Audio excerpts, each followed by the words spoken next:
everybody, and welcome back to my YouTube channel, English Conversations with Jenny. In this video, I am going to share with you some really great and easy tips to keep English conversation flowing with your students. Sometimes when speaking with an ESL student, you'll find that conversation flows really naturally, really easy, and you never run out of things to talk about.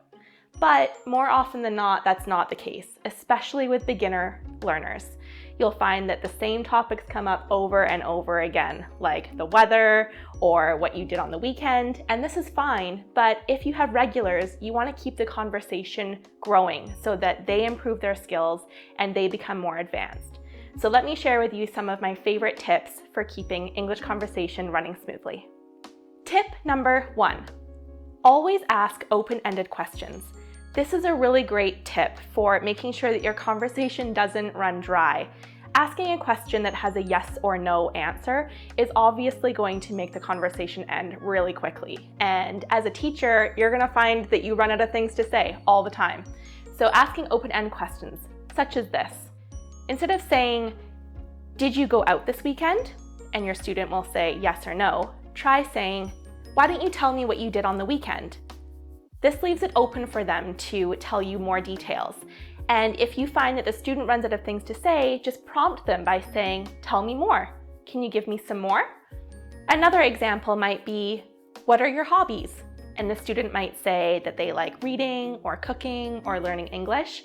But instead, you could say, "Can you tell me about your hobbies and why you're interested in them?" See the difference? There's a closed-ended question and an open-ended question. So this is a really great tip to make sure that your conversation keeps going.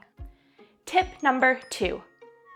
The student should be doing at least 80% of the talking in a conversation. So if you find that the conversation is becoming more one-sided and you as the tutor are talking more than the student, perhaps it's time to switch up the topic or switch up the lesson plan. Some really great tools and resources that I like to use are having some articles. Engu.com is a really great tool to find awesome, easy to read articles that you can talk about with your student. Also having a list of questions to refer back to just in case you're not sure what to say next. If you find that you're just taking the conversation hostage and you're the one doing all the talking and all the question asking, maybe ask the student instead what they would like to talk about. Perhaps they have a plan for their lesson that you weren't able to get out of them when you first started chatting with them.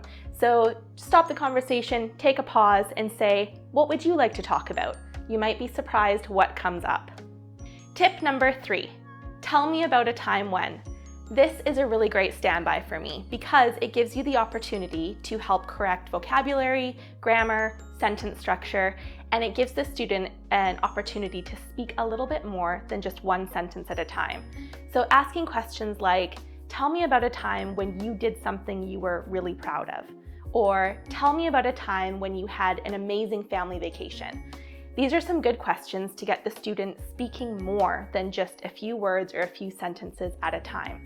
And for me as the tutor, I can then look at their grammar to give them feedback about maybe misused words or pronunciation, things like that. So those are my top 3 tips for keeping conversation flowing while you're doing an ESL lesson. If you want to continue to see more videos like this, then please subscribe to my YouTube channel, English Conversations with Jenny. And also use the link below to visit the Cambly site and start the application process so you can become an ESL tutor today.